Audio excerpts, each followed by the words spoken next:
राधे राधे समधन जी।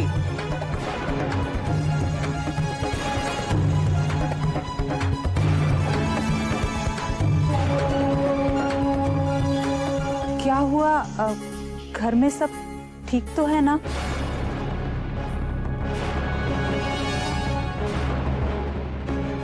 आप लोग बहुत परेशान लग रहे हैं।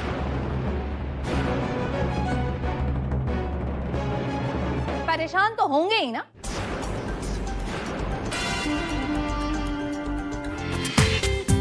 पूरा एपिसोड देखिए ZEE5 पर।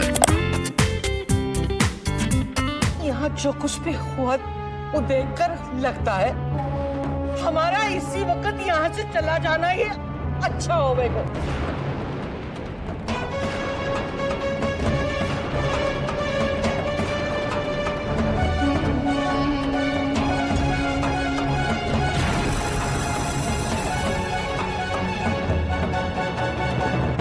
तू अभी तक यहाँ खड़ी है, थोड़ी सी भी शर्म बाकी है ना? तो जाकर डूब मर जमुना जी में। तेरी बहन के ससुराल का भी लिहाज नाराजों से। अब मैं तुमको एक पल भी घर में ही का पवित्र वातावरण अपवित्र करने को ना रहने दूं।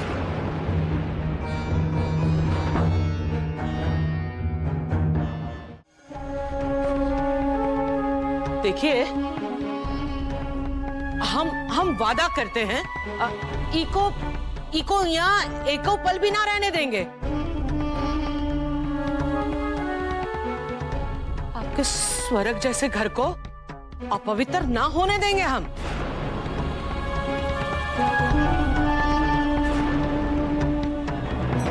यहाँ खड़े का सोच रही है? क्या सोच रही है? निकल डेयरी के बाहर। मेरी कान्हा, मुझे ले जाने दीजिए। अरे सबको पता चल गया है तोरा असली रंग। मुझे मेरे कान्हा ले जाने दीजिए, मुझे कुछ नहीं चाहिए। हम ले आवेंगे तोरा कान्हा, तेरी मूर्ति, तोरा सामान सब तेरे कमरे से ले आवेंगे। तू निकल यहाँ से।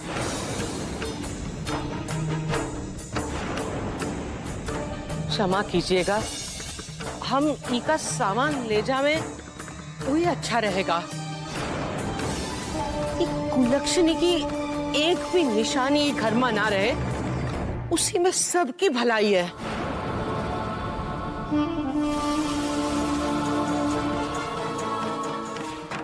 हाँ मुझे राधिका का सब सामान ले जाइए यहाँ से। समधन जी, एक अर्ज करनी थी आपसे।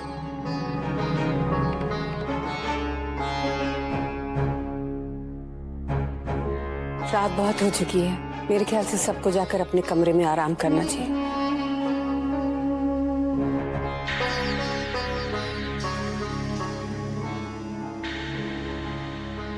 समधन जी, वो लड़की ने जो गलती की है उसका असर विशाखा पर मत पड़ने देना।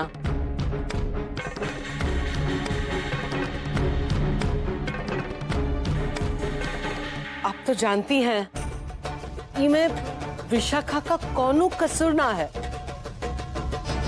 ऐसी बात मन में भी मत लाइएगा समधन जी।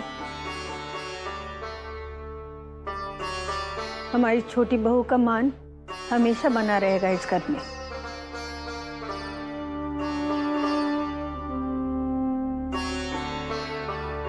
देवकी जी, मत रोइए इस तरह।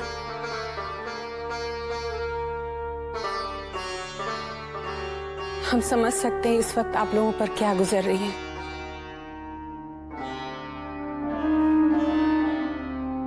कभी कभी बच्चों की वजह से माँ बाप को शर्मिंदगी उठानी पड़ती है।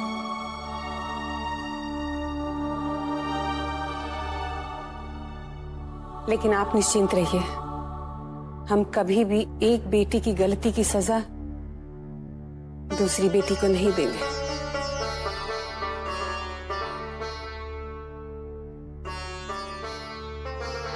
लल्ला पूजा की खातिर 2 दिन के वास्ते धौलपुर गया है। हम सोची कि बिटिया से मिलाते हैं। हमें क्या पता था कि यहाँ आकर ये सब देखने को मिलेगा। मैं भी यही सोच रही हूँ, पता नहीं ठाकुर जी और क्या क्या दिन दिखाएंगे हमें। तो क्यों ही परेशान बैठी रहेंगी माँ जी? चलिए चलकर सो जाइए। नींद कहाँ आएगी बहू? सही कहा आपने। किसने सोचा था कि राधिका जैसी लड़की जो कान्हा को अपना पति मानकर जोगन बन चुकी थी, वो ऐसा काम करेगी? मेरा मन अभी भी नहीं मानता कि राधिका ऐसा कुछ कर सकती है। कि माँ जी आपने सुना ना, उसने खुद अपने मुंह से स्वीकार किया। उसके मुंह ने जो कहा वो सबने सुना, लेकिन उसकी आंखें जो मजबूरी की कहानी कह रही थी वो सिर्फ मैंने सुनी।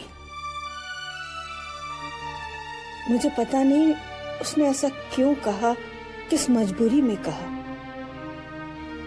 मैं सिर्फ इतना जानती हूँ कि संसार में जो कुछ होता है ठाकुर जी की मर्जी से होता है। बदनाम तो सीता माँ को भी किया था, वनवास तो उन्हीं को भोगना पड़ा था। तो क्या आपको ऐसा लगता है कि हमने राधिका को घर से निकालकर गलत किया? नहीं वैशाली, राधिका यहाँ से चली गई वही उसके लिए अच्छा था।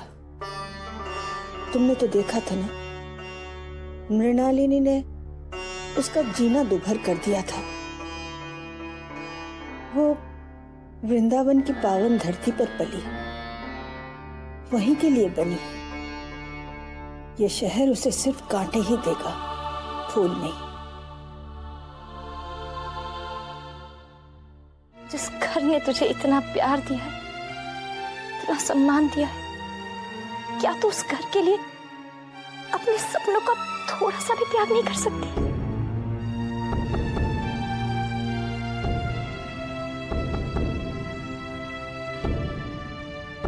मैं सामान भिजवाती हूँ।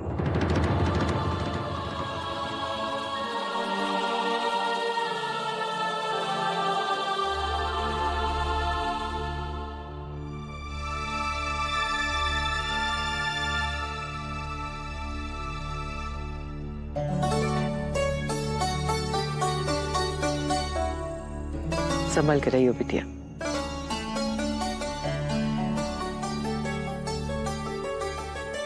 वाह,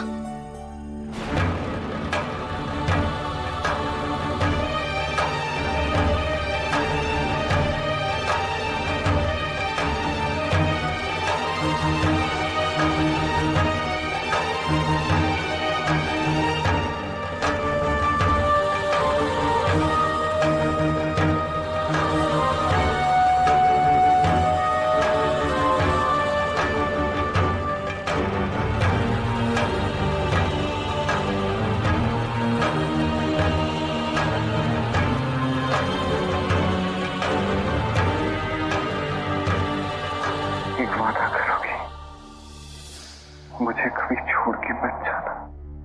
हाँ, मैं वादा करती हूँ, मैं आपको छोड़ के कभी नहीं जाऊंगी। मुझे माफ कर दीजिए, मैं चाहकर भी आपको दिया हुआ वचन नहीं निभा पाई। मैं इस तरह से आपको छोड़ के कभी नहीं जाना चाहती थी।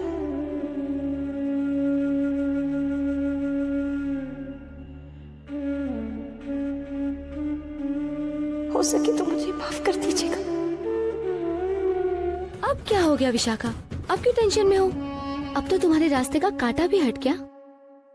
राधिका, मेरे रास्ते का कांटा? भाभी, मुझे तो आपकी बातें समझ में ही नहीं आती। अरे क्या जरूरत थी परसों रात की बातें ऐसे सबके सामने लाने की?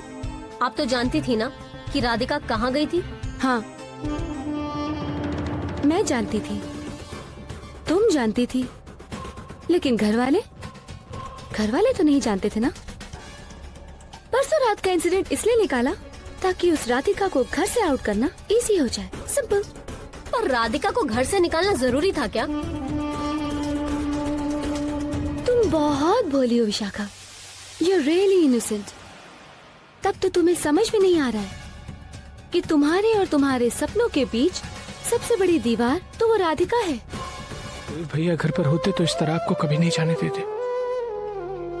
अच्छा हुआ कि वो वहां नहीं थे, वरना बात और बिगड़ जाती। मैं जानती हूँ जो कुछ भी हो रहा है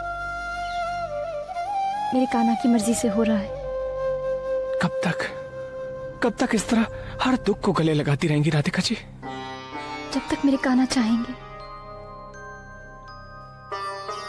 जाने से पहले आपसे कुछ मांग सकती हूँ? कहिए। आज से क्या मैं आपको भैया बुला सकती हूँ?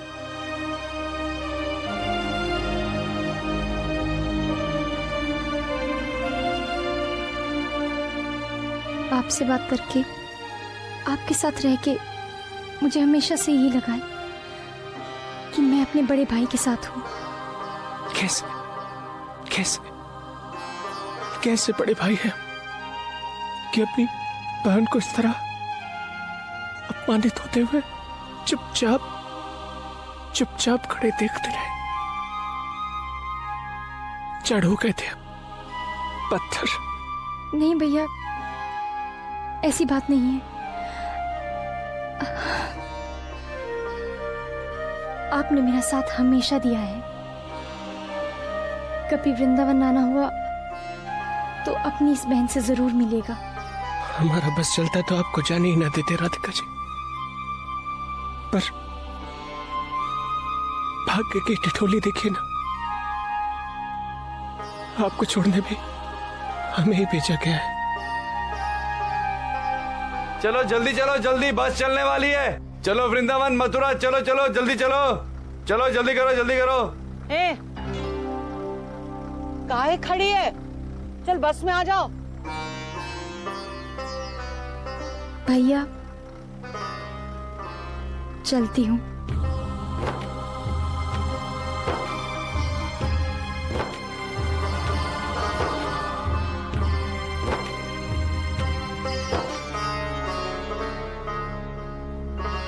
एक तरफ तो कान्हा की भक्त होने का ढोंग करती और दूसरी ओर तुम्हें उस लड़के को इस घर में बुलाते हुए जरा भी शर्म नहीं आई। इस छोकरी को इसलिए बहन के ससुराल में भेजा गया है ताकि वहां वृंदावन में शास्त्री जी की प्रतिष्ठा पर आंच ना आए। ये छोरी का चरित्र जान गया। विशाखा तुम बता दो सब, उस दिन जो पीर बाबा वाली कहानी रची थी वो सब झूठी थी। मैंने झूठ बोला था अपनी बहन का नाम खराब होने से बचाने के लिए। राधिका, तुम्हारी गलती माफी के लायक है ही नहीं, इसलिए तुम्हारा इस घर से चले जाना ही ठीक होगा।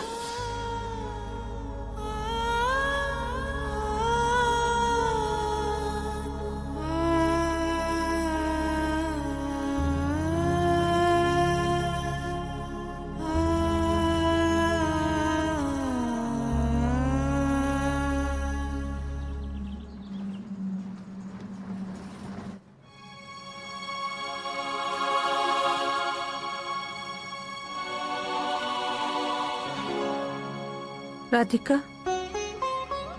जो कुछ भी हुआ उसमें मेरा भी स्वार्थ था। बिटिया पता नहीं कितनी रातें जाग कर बिता दी, यही सोचती रही कि किसी तरह तू वापस आ जाए। कल रात भी मैं और अम्मा जी तुझे लेने ही आए थे। बिटिया, मैंने कभी नहीं सोचा था कि तुझे इस तरह से उस घर से बाहर निकलना पड़ेगा। भैया, राधिका कैसी है?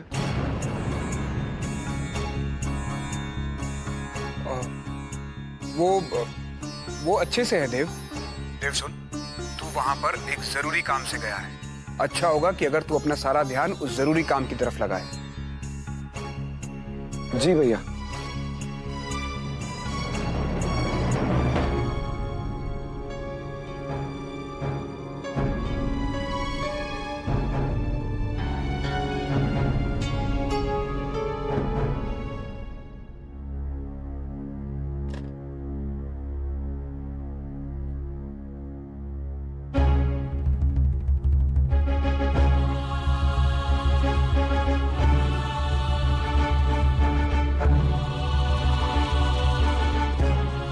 बिरजू,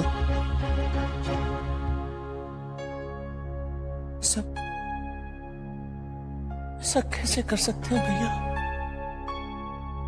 आपने तो देव भैया से वादा किया था ना कि आप राधिका जी का ख्याल रखेंगे।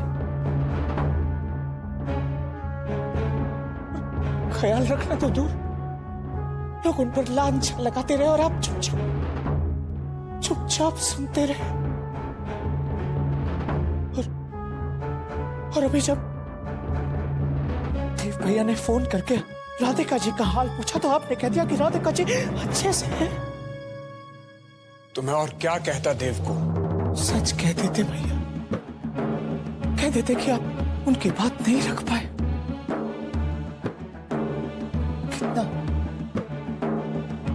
कितना अपमानित किया सबने उन्हें, चरित्रहीन कह दिया, धक्के देकर घर के दरवाजे से बाहर निकाल दिया गया। और आप तब भी चुपचाप सुनते रहे।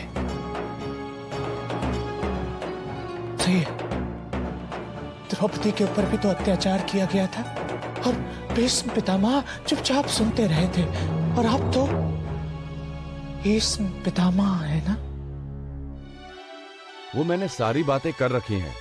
आगरा, जोधपुर और ग्वालियर में बहुत अच्छे जमीन के टुकड़े हैं। आप कहो तो? नहीं, मेरे ख्याल से वृंदावन से अच्छी जगह कोई हो ही नहीं सकती। हमें बाकी की जमीनें देखने की कोई जरूरत ही नहीं है। तुम्हारा क्या कहना है केशव? जी, जैसा आपको अच्छा लगे। वैसे अभी हमने जो पुराने मंदिर के पास प्लॉट देखा वो काफी अच्छा था। ठीक है, तो सही फाइनल कर देते हैं। उपाध्याय जी, जो भी हमने पुराने मंदिर के पास जो प्लॉट देखा उसे फाइनल कर दीजिए। मैं नींव पूजन करवा के उसमें काम शुरू करवा दूंगा। ठीक है, तो फिर हम दिल्ली निकले। आपको मैं छोड़ते चलूं? हाँ देव बाबू, मेरा घर तो रास्ते में ही पड़ेगा। ठीक है।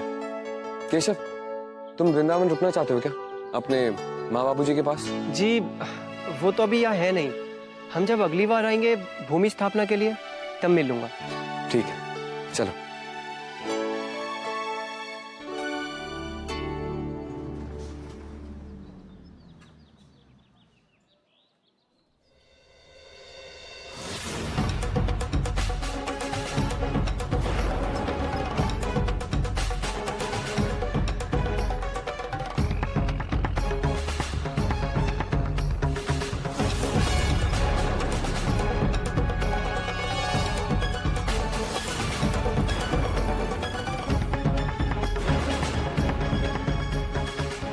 भैया गाड़ी रोको, भैया भैया गाड़ी रोको भैया।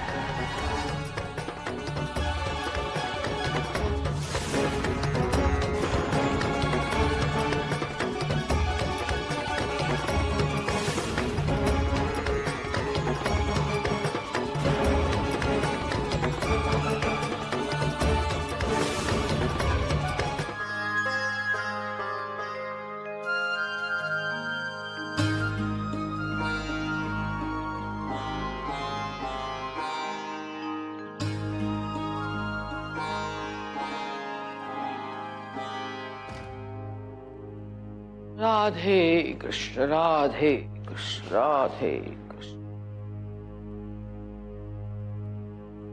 बाहर काहे खड़ी है? अंदर आना। कोई द्वार पूजन को आने वाला नहीं है तोरा।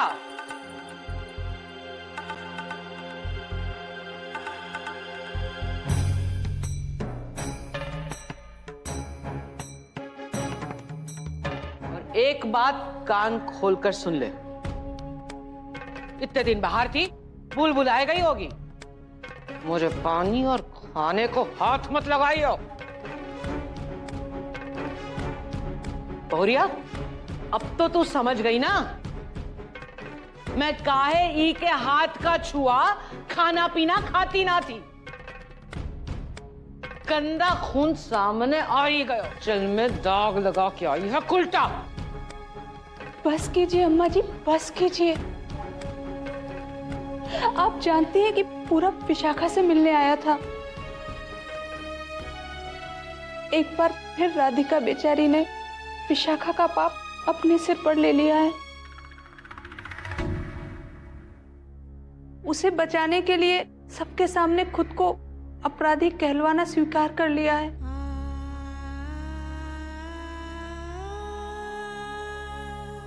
अम्मा जी, बिना किसी अपराध के इस बेचारी का बहुत अपमान हुआ है,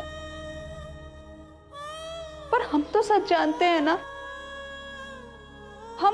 हम इसकी सफाई में कुछ नहीं कह पाए, पर कम से कम चुप तो रह सकते हैं ना। राधिका, बिटिया बता ना अम्मा जी को कि सच क्या था। बता ना कि पूरा विशाखा से मिलने क्यों आया था। नहीं माँ,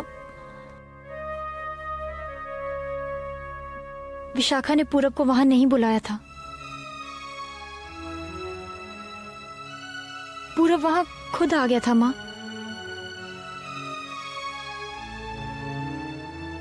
क्योंकि विशाखा अब एक अच्छी पत्नी और एक अच्छी बहू बनने की कोशिश कर रही है।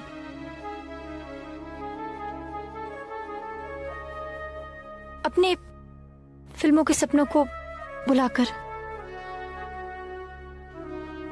इसलिए पूरब उसे बार बार परेशान कर रहा है।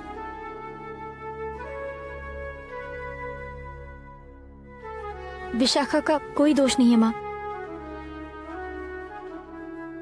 देखा, मोर पोती विशाखा का इनमें कोई दोष ना है। सुबह से राधिका दीदी दिखाई नहीं दी, कहाँ है वो? देखिए, आप सिर्फ खाना परोसने से मतलब रखिए। चले जाइए यहाँ से। और सुनो, दोबारा जो है घर परिवार के मामले में दखलंदाजी देने का जरूरत नहीं है।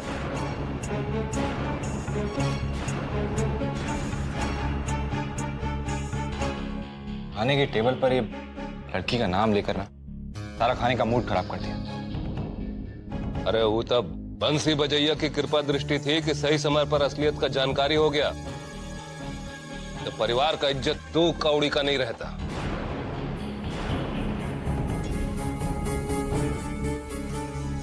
हिसाब के नाम का तो मट्टी पलीद हो गया है। मेरी आप सभी लोगों से एक विनती है। मैं हाथ जोड़कर आप सभी लोगों से कहना चाहती हूँ कि कल रात जो कुछ भी हुआ है उसके बारे में देव को कुछ ना बताया जाए।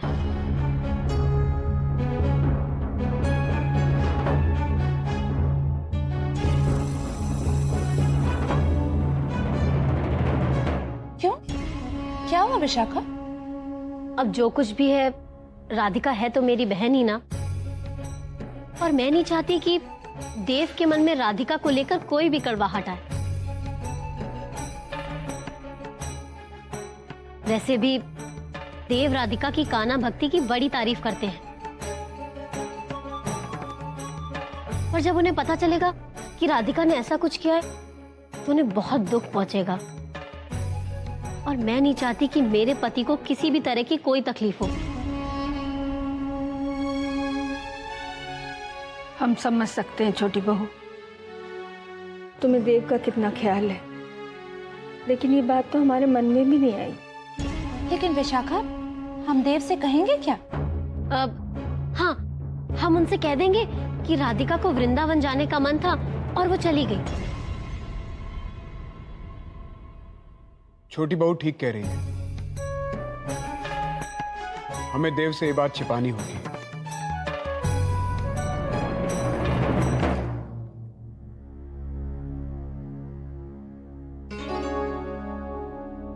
अरे देव बेटा,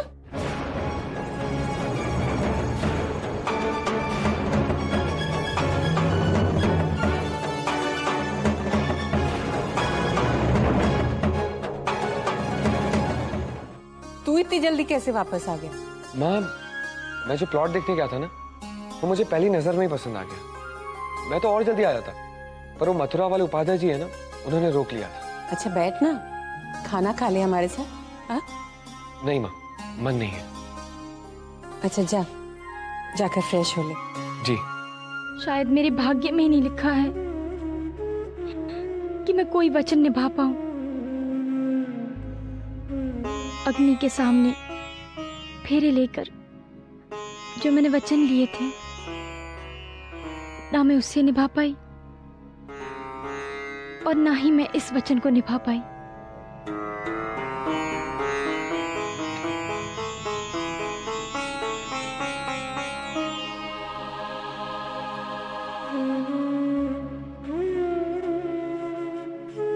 कहते हैं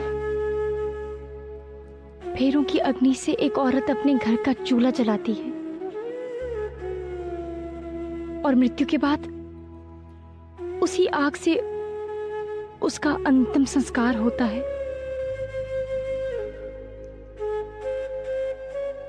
मैं तो एक ऐसी सुहागन हूं जिसके भाग्य में उसके घर का चूल्हा जलाना लिखा ही नहीं था। मैं तो एक ऐसी पत्नी हूं जिसे अपना ही घर छोड़ना पड़ा।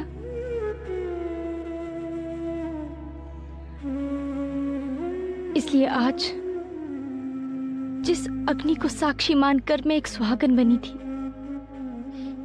उसी आग का दिया जलाकर मैं आपके सामने रख रही हूं।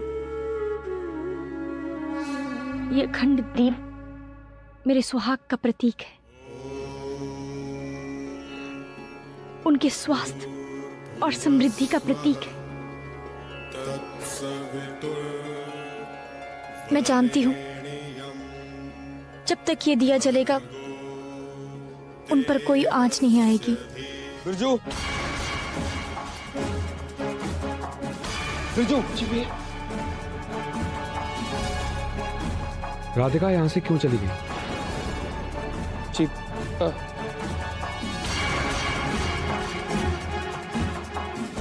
मैंने पूछा राधिका यहाँ से क्यों चली गई बिरजू?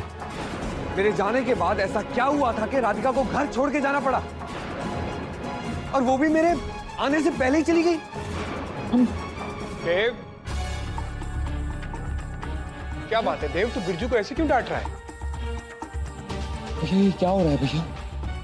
मैं एक दिन के लिए इस घर से बाहर क्या गया, राधिका इस घर से चली गई? क्यों भैया, किस लिए? देव, राधिका की माँ जी और दादी माँ यहाँ पर आए थे, तो वो वापस जाते हुए उसे अपने साथ ले गए। तो आपने उसे रोका क्यों नहीं भैया? आपने उसे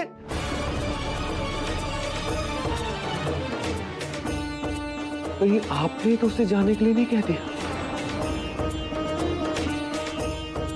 देव, ये कैसी बातें कर रहा है तू?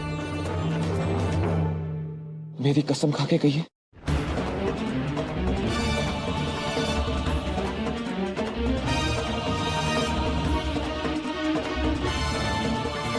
तेरी कसम देव।